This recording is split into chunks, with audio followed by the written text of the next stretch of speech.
En 1963, la diplomacia española elevó una protesta formal ante una prestigiosa feria de arte de Venecia, la Bienal. El motivo era que allí se exponía un retrato de Franco junto a los de Hitler, Mussolini y Salazar. El autor de dichos retratos no era otro que el pintor Eduardo Arroyo, principal exponente de la denominada figuración narrativa española.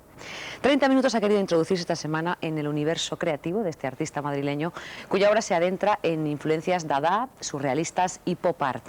En esta ocasión, Arroyo ha abierto las puertas de su estudio y ha recorrido el Museo del Prado junto a las cámaras de 30 Minutos para explicar su controvertida visión del arte y de su propia obra.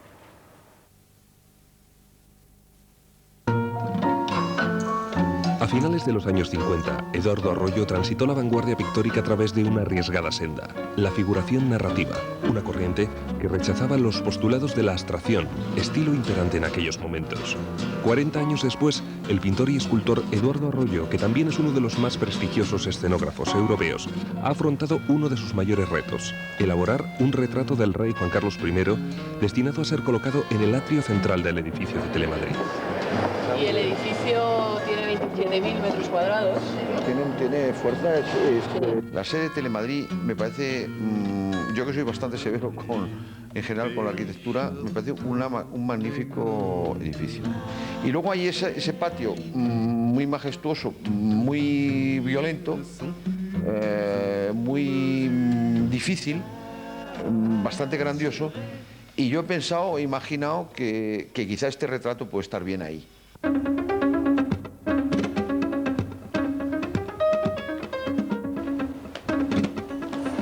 Me acuerdo del Museo del Prado cuando yo era adolescente y venía frecuentemente, ¿no?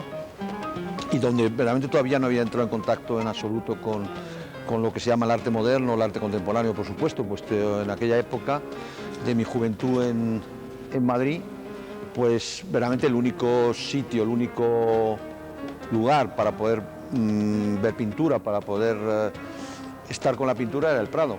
Yo no creo que en el Prado haya mucha academia, casi siempre hay verdaderamente pintura, digamos, subversiva, ¿no? En un cierto sentido. Hay siempre pintura al filo de la navaja, ¿no?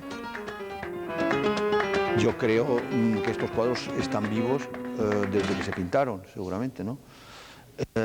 Y yo no creo absolutamente, estos son cuadros, no sé, yo creo que esto es lo que tiene la pintura, que la pintura es ese objeto un poco arcaico en un mundo tan moderno como el nuestro, un mundo de ordenadores.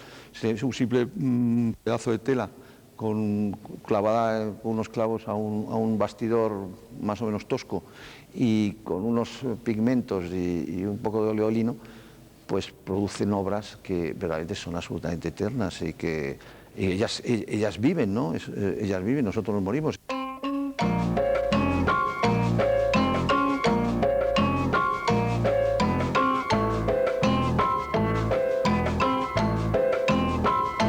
Ese grupo de pintores jóvenes que les interesaba la figuración y luego han dicho figuración narrativa, pero en realidad nosotros queríamos darle un contenido a la pintura en aquella época, un contenido, queríamos impregnarla de literatura, de símbolos, de política, en aquel momento sobre todo, y claro, en aquella época, digamos que efectivamente, pues yo creo que era una reacción repito, a la abstracción, ¿no?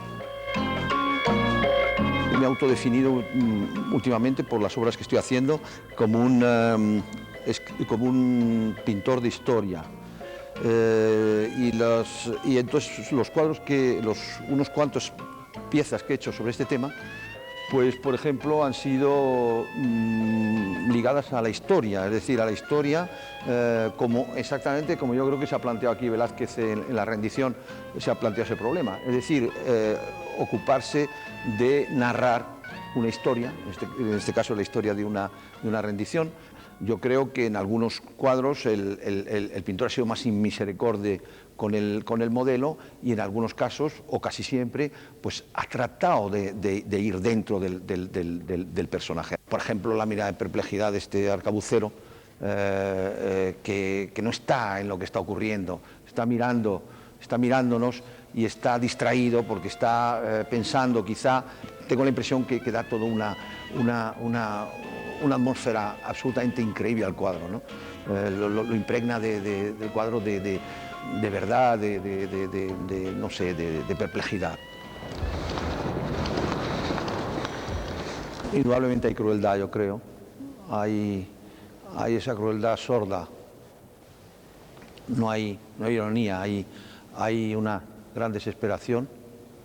Y bueno, hay una cosa muy curiosa en este cuadro. Hay una especie de verruga, una especie de enorme escarabajo en la sien de esta señora.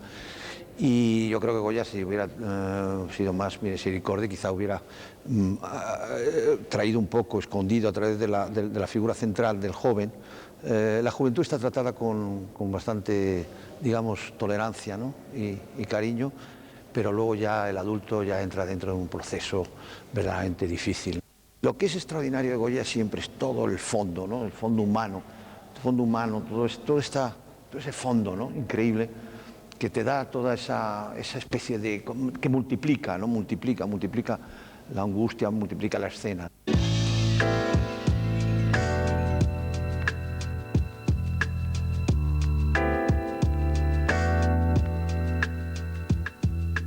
He utilizado citaciones, ¿no? O sea, lo que yo diría citaciones o visitaciones o revisitaciones, ¿no? Bueno, pues he hecho un poco también lo que, por ejemplo, pues Picasso hizo con las Meninas de Velázquez. He hecho algunos cuadros, me han inspirado para hacer unos cuadros míos, ¿no? Yo ahora creo que estoy más lejos de toda esa situación, ¿no? Es decir, que no estoy viviendo desde hace muchísimos años esa cosa juvenil o esa actitud juvenil que yo he tenido durante un cierto tiempo de utilizar el cuadro y el cuadro que genera un cuadro. Pero bueno, es una cosa que siempre estará en la historia del arte, que un cuadro produce otro cuadro. Y por eso yo creo que la pintura es completamente siempre eterna, ¿no? Es viva por eso, porque la pintura genera pintura.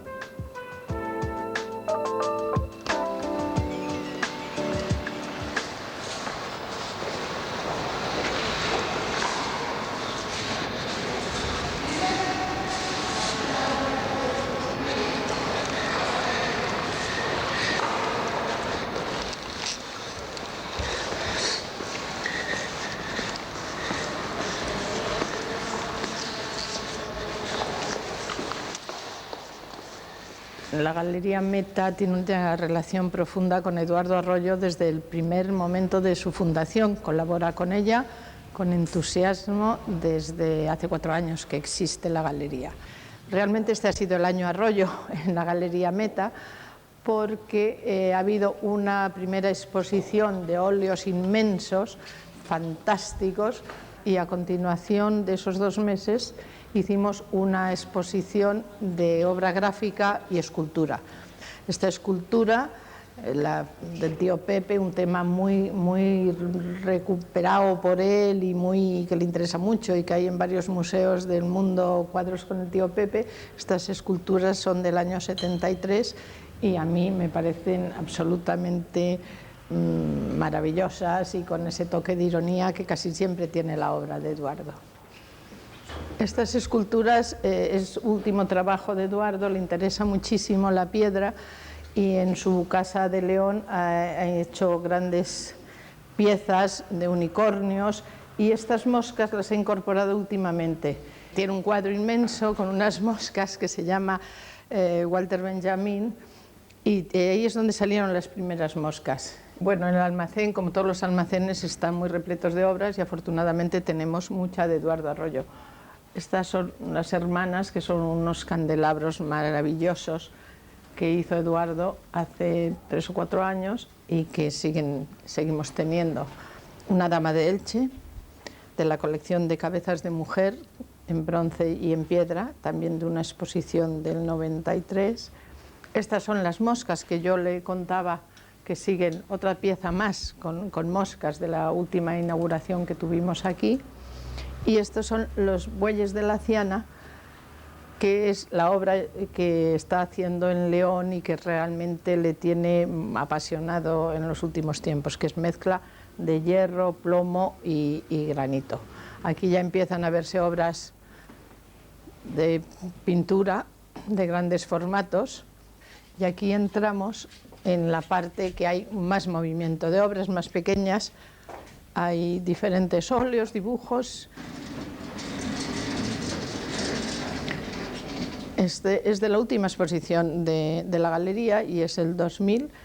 Es un cuadro divertido y apasionante. La princesa de Éboli, que también ha sido un personaje que ha influido mucho en la obra de Eduardo y que la he realizado en óleos de diferentes tamaños y en esculturas con cerámica y realmente son unas piezas extraordinarias.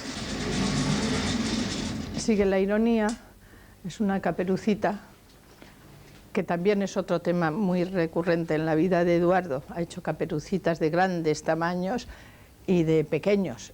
¿Cómo se vende la obra de Eduardo Arroyo? Bueno, la obra de Eduardo Arroyo se vende sola. Cuando una obra es extraordinaria, la gente lo sabe. El cliente o el coleccionista siempre se lleva lo mejor y evidentemente Eduardo es un pintor que a la gente le atrae y lo ama y lo quiere tener. Cuando se habla de las galerías, algunas veces de una manera, digamos, despectiva, ¿no? Como diciendo, pero ¿cómo? Que utilizan al artista, o que siempre la necesidad de las galerías son absolutamente necesarias. El arte siempre ha estado tremendamente ligado a la economía y al dinero. Y yo creo que eso, y a la especulación, esto irrita mucho, quizá porque hay una especie de sacralización, ¿no? Como si esto no tuviera una materialidad. Yo me lo explico de esta manera. La gente dice, no, el arte es para todos, ¿no? Dice, el arte es para todos, sí, el arte es para todos en los museos, pero el arte no es para todos, el arte es para el que puede absolutamente, será justo o injusto, pues será casi siempre el Estado en primer lugar y segundo el coleccionista. Lo que pasa es que el coleccionista yo creo que no necesariamente tiene que ser contra lo que se piensa un hombre muy potente económicamente. Yo creo que se puede hacer todo tipo de colecciones interesantes sin ser verdaderamente un hombre muy potente. Te iba a decir, he puesto el cocinero de María Curie al lado de los bodegones, todo muy... Está bien esta historia. Es algo bonito. Acepto de mayor grado esa cosa imparcial y brutal que es la competición, una competición en una cosa como puede ser las ferias de arte, donde verdaderamente pues, el precio del metro cuadrado de muro es muy grande, muy importante, muy oneroso, y entonces pues me parece que entonces ahí sí que uno tiene que soportar absolutamente esa rivalidad, y estar al lado de un cuadro separado muy poco de otro cuadro, y este cuadro que dice mírame a mí, y el otro cuadro que dice no, mírame a mí, no le mires a este, etcétera, etcétera. Es muy raro encontrar esa crudeza en la que de repente un artista reconoce lo que es la realidad cotidiana, ¿no? Porque en cierta medida con el tema cultural hay, como por decirlo así, mucha cursilería, ¿no? Mucho eufemismo, ¿no? Y este gran luchador que es Eduardo Arroyo pues planta cara a esas cosas. Entonces él habla de la lucha comercial, él habla de que la feria, precisamente por las dificultades en que el artista no está colocado de una forma confortable como el museo, sin embargo ahí es cuando tiene que dar la cara, ¿no? Yo creo que en ese sentido es admirable, ¿no? En el sentido, la crudeza, en el sentido simplemente cómo encara la realidad, la verdad con que encara la realidad, ¿no? ¿Tú decides que se le ponga alguna iluminación o alguna cosa? Bueno, el panel es aquel. Sí, el panel es aquel. Ahora, pues, bueno, ahora lo vemos también desde abajo, para que tú veas exactamente. ¿A qué altura lo vais a poner? También quiero que nos lo digas. Yo lo pondría como lo más alto posible. Exacto. Como a medio metro Sí. del ventanal, ¿no? Sí, exactamente.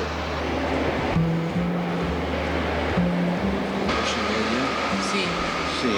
Sí, yo Pues fíjate lo que te voy a decir una cosa. Yo haría una cosa que estaría bien. Yo lo alinearía a la puerta. Ajá. ¿Entiendes? Para hacerlo más... Entonces yo lo alinearía. Pues entonces prácticamente hasta donde está el descarnado. Exactamente, o sea, en el centro alineado, y lo que te dé arriba. Y lo que dé arriba. Y esto te va a quedar bien, porque va a quedar, porque si lo pones un poco más alto, tienes un horizontal, Sí. otro horizontal del cuadro, otro horizontal del cuadro, Sí. otro horizontal de aquello, ¿entiendes? Sí, sí. No creo que es mejor, ¿estás de acuerdo?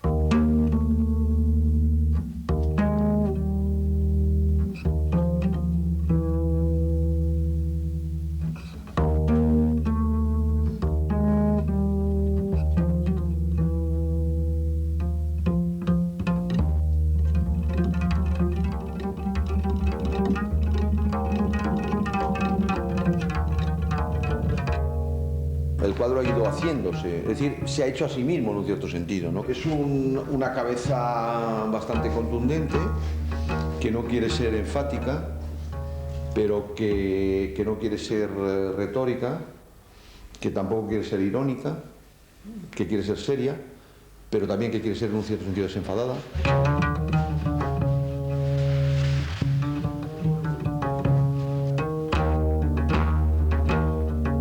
He hablado algunas veces con el rey de este tema.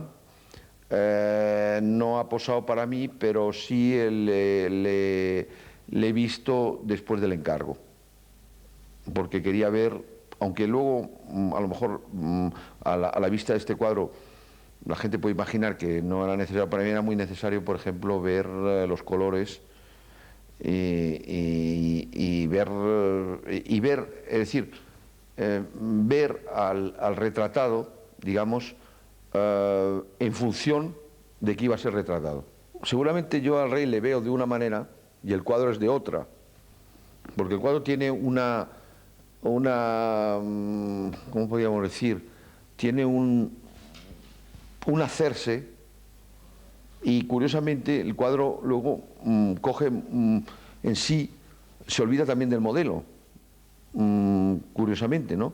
Mis cuadros, cuando yo he firmado por delante y he firmado por detrás, los cuadros míos se vuelven hacia la pared y ya no me pertenece. Este cuadro va a navegar, como todos mis cuadros, va a vivir su aventura, va a hablar de mí, esperemos que hable bien, pero siempre los cuadros tienen una vida propia y los cuadros hablan bien o mal del autor. Los retratos siempre han sido por encargo. Es muy raro que un artista haga un retrato a alguien si no se lo pide o se lo encarga, ¿no? Aquí en este caso lo que tiene de sorprendente, y yo creo que un desafío muy estimulante para precisamente esa personalidad que busca siempre como cuestiones como un poco siempre como desafiantes, es que ni más ni menos que el encargo sea de la persona del rey, ¿no? Pero yo creo que eso la digo de divertir, forzosamente, conociendo un poco la personalidad de Eduardo Arroyo, ¿no?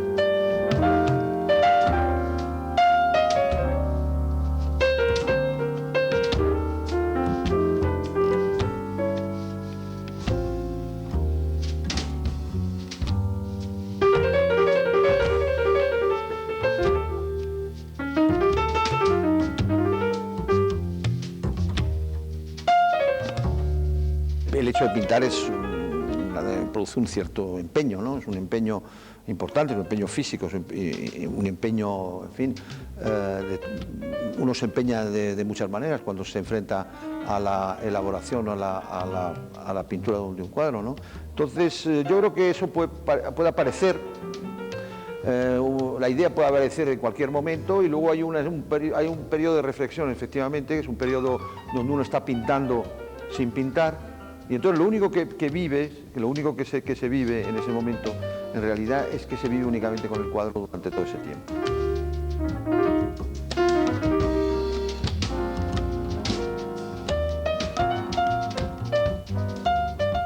El sitio donde pinto tampoco es un sitio abierto, es un sitio completamente cerrado.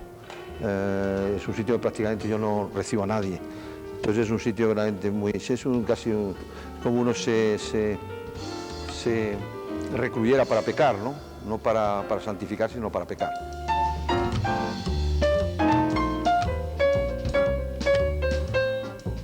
Nunca he pasado por una escuela de arte, soy completamente autodidacta en arte.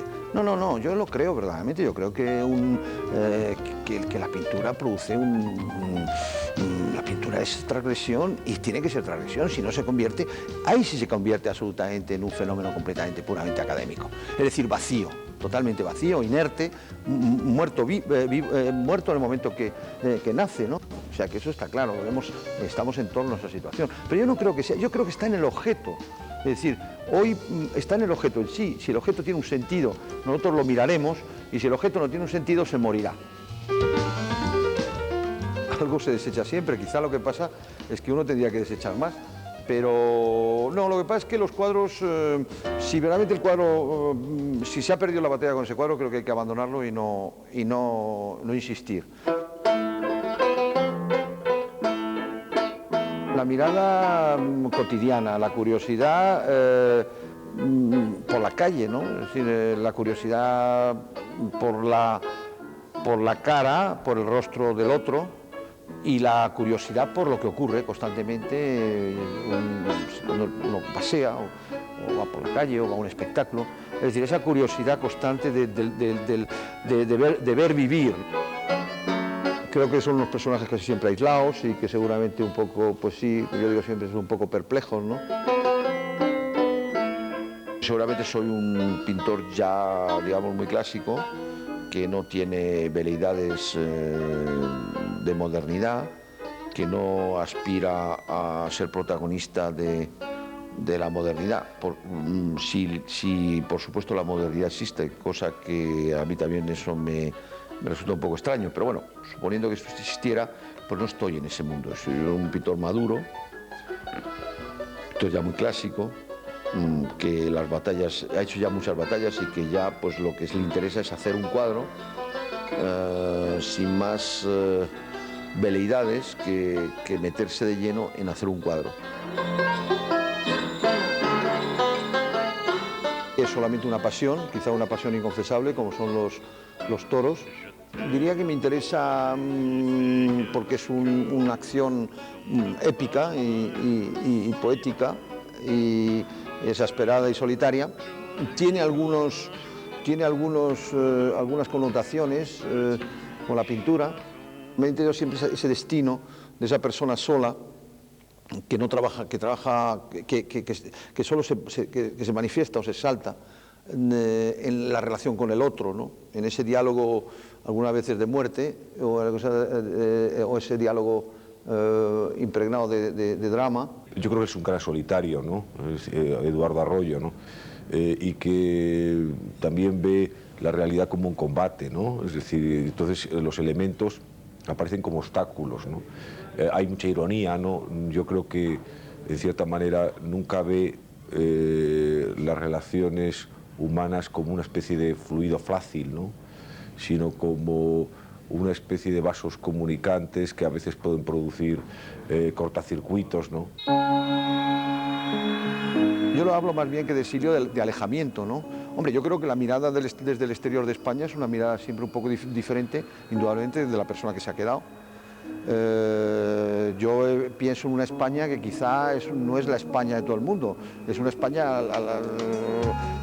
que yo conozco menos quizá, pero quizá que he interpretado de otra manera. O sea que seguramente todas esas... hay una mirada en la persona que elige alejarse de su propio país o de su propia ciudad, siempre, y sobre todo si es muy prolongado, que se produce siempre una doble visión. Yo sabía que indudablemente era una provocación, indudable, y sabía que seguramente eso no estaría bien recibido, eso está claro.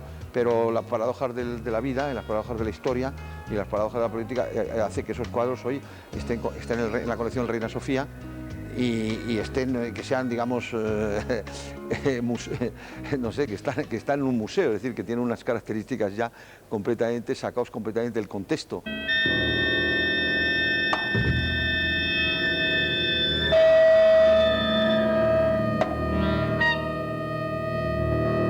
La escenografía es un encargo, en realidad, ¿no? Y ese encargo, yo creo que ese encargo hay que honorarlo de una manera que consiste a crear un ambiente donde se pueda decir el verso y donde también se pueda cantar, se pueda ejecutar la música, ¿no?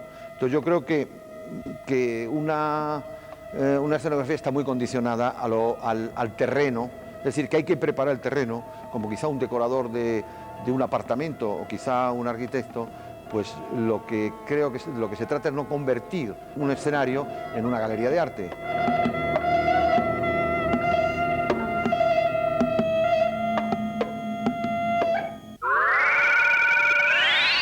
Yo siempre he sido bastante cruel con la gente que escribe esas cosas, ¿no?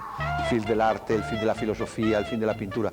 Yo creo que siempre, a lo largo de la historia, yo creo que catedráticos sin alumnos, filósofos sin lectores, sociólogos, etcétera, etcétera, etcétera, han siempre inventado esa cosa que suena muy bien, que es la muerte del arte. Yo creo que eso es absolutamente una cosa que no contemplo en absoluto. La muerte de la pintura, yo creo que siempre ha habido gente y bastante potente que ha tratado de asesinar la pintura, pero yo creo que es muy difícil matar a la pintura.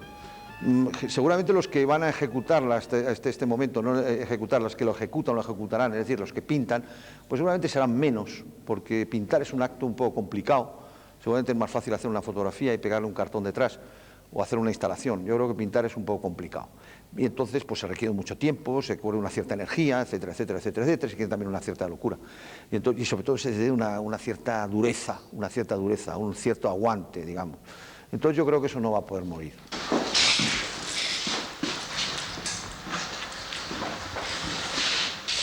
Los 53.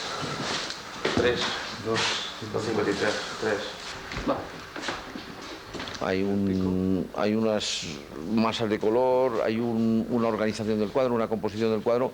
Seguramente lo más difícil ha sido eso, más que el retrato en sí. Es que yo creo que es un retrato, pero sobre todo lo que yo quiero que sea es un cuadro mío. Yo pienso que en el encargo, imagino que en el encargo lo que se ha querido, sobre todo lo que se ha querido, es que yo hiciera un cuadro mío, no que hiciera un retrato del rey. Y yo creo que lo que he querido hacer es un cuadro mío.